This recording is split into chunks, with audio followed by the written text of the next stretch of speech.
that subject, and then we'll start in on today's lecture, which is on genomes.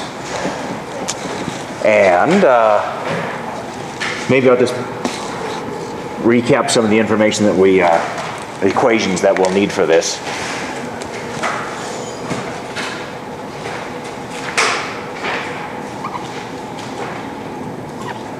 There's this equation, which says if you look at the allele frequency of the dominant allele and the allele frequency of the recessive allele, they're going to add up to 1. And these are how many of the dominant alleles there are in the population compared to all the alleles in the population, and how many of the recessive alleles there are in the population compared to all the alleles in the population. Remember that each individual can hold 2 copies of a gene, so each individual represents 2 alleles. And the other equation is this, that if you look at the frequency of the homozygous dominance and add that to the frequency of the heterozygous people in the population and add that to the frequency of the homozygous recessives in the population, all of those add up to 1.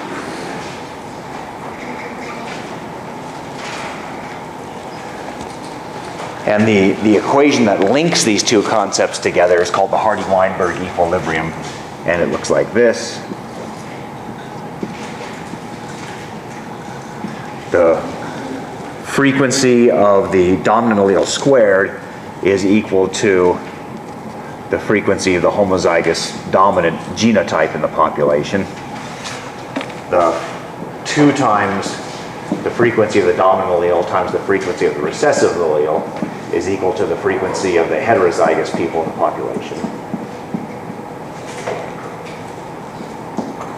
And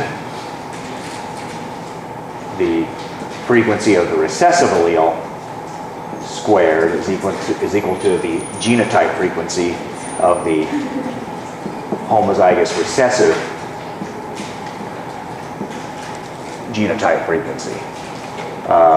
And since all of these add up to 1, when you add them together, you can write the Hardy-Weinberg equation like that.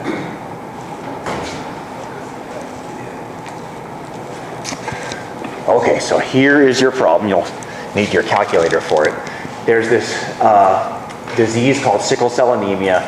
Any ethnic group can get it, but it's highest in people of African ancestry. And amongst African Americans, 1 in 400 children are born with sickle cell anemia.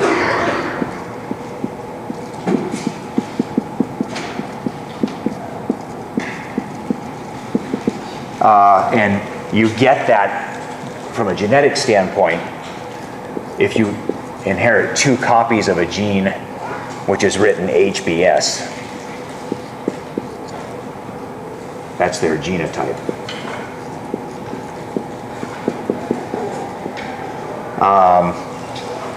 Now, for today's problem, you can consider this a recessive phenotype. It's actually codominant, but in terms of translating into these equations, you can think of it as the recessive allele. Okay, so my question is, given these 2 bits of information, what's the frequency of the carriers in the population?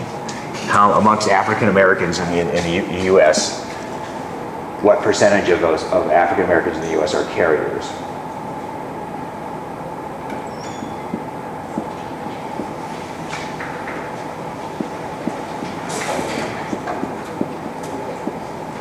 So I'll give you a couple minutes to see if you can figure it out on your own, and then we'll work through it together.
Anybody think they have an answer?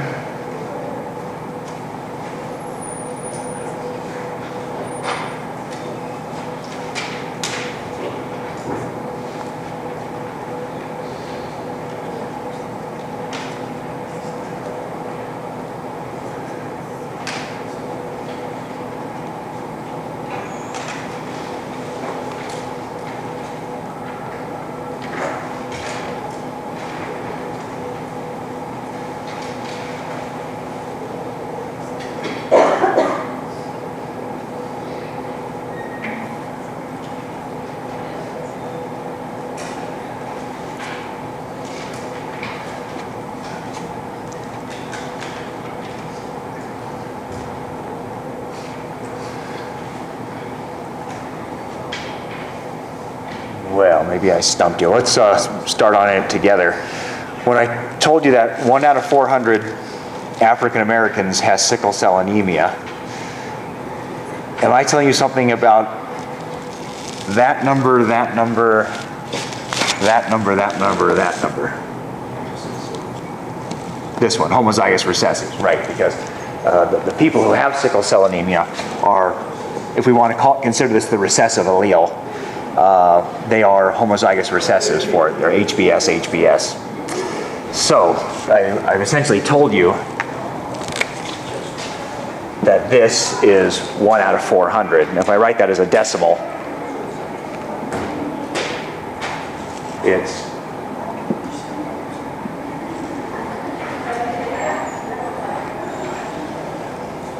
all right. So we've got a bit of information. We've got that. So, what's the frequency of that recessive allele within the population?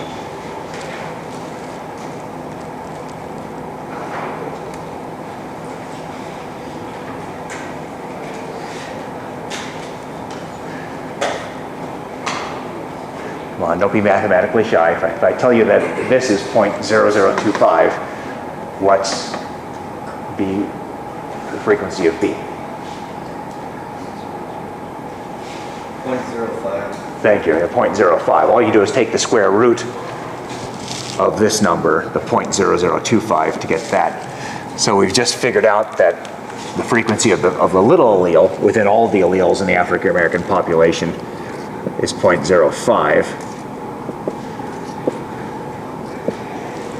What's the frequency of the dominant allele? It's got to be 0.95. Because those are the only two types of alleles, the dominant and the recessive, so they've got to add up to 1. Their frequencies have to add up to 1. Okay, so now we've got the frequency of the dominant allele as well as the frequency of the recessive allele.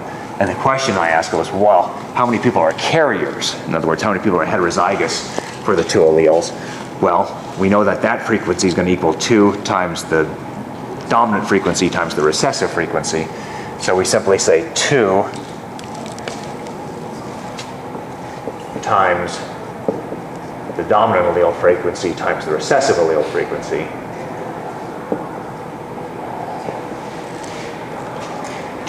What is that?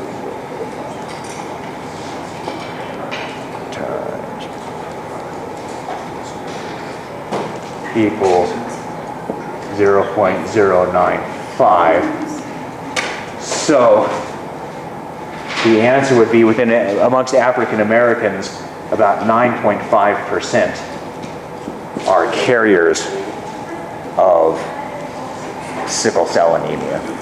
And you might remember from the genetics lecture that people who are carriers have something called sickle cell trait, where some of their blood cells have this crescent moon shaped, but some of their blood cells don't. That's why it's actually considered a codominant trait.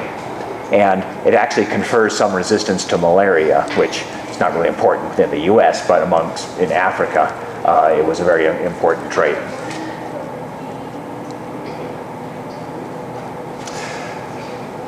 Sound all right?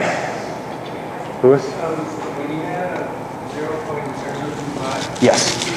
take the square root of that. Oh, because that number comes from the little b frequency squared. So to get little b frequency, you have to take the square root. If one number comes from squaring another number, you take the square root of this number to get the other number. You don't square this, you take its square root. Maybe right.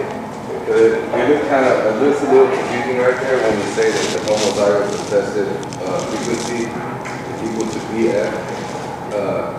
When you say it, it says, it's kind of, visually I'm looking at it saying, okay, BF squared equals homozygous and that. But when I say homozygous recessive is equal to little BF, it's not really what that expression is. Huh. Oh, I see what you're saying.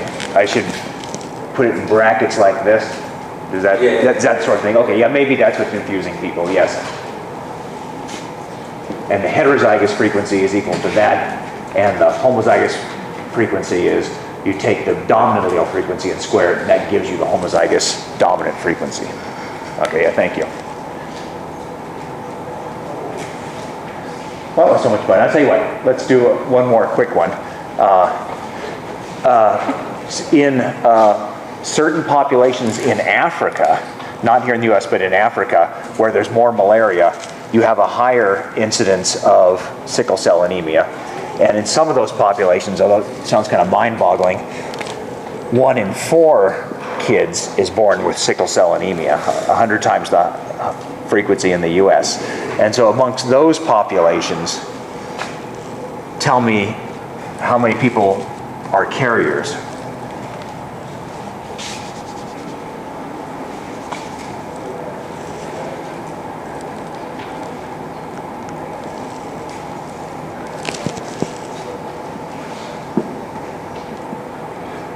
Starting off with that bit of information this time.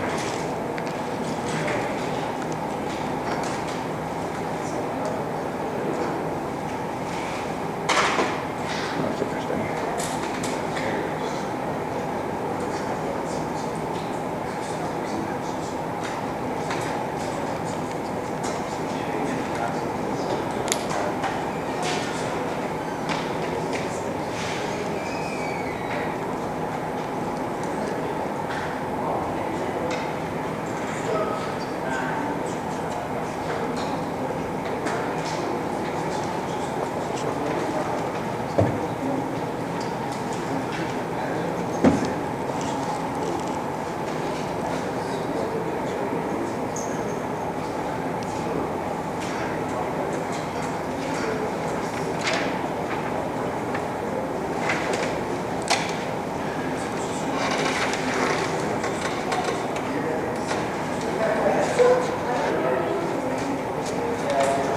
Anybody think they might have an answer?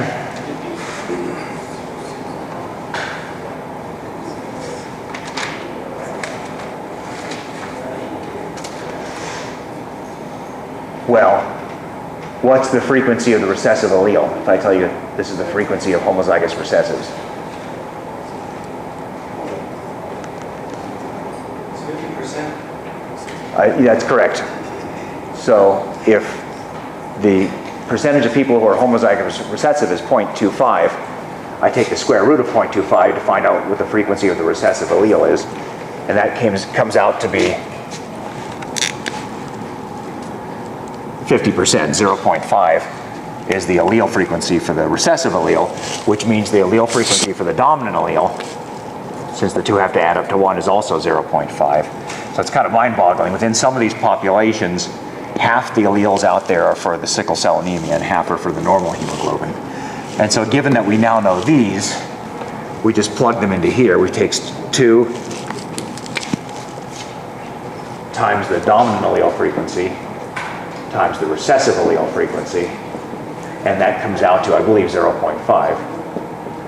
So among some of these populations, 0.5 or 50% of the people are carriers for the disease, have sickle cell trait. What percentage of the people in those populations are homozygous dominant? –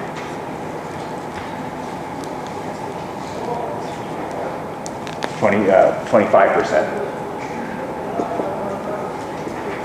And we just know that because the homozygous dominant frequency plus the heterozygous frequency plus the homozygous recessive frequency always add up to 1. So 0.25, 0.5, and 0.25 are going to add up to 1.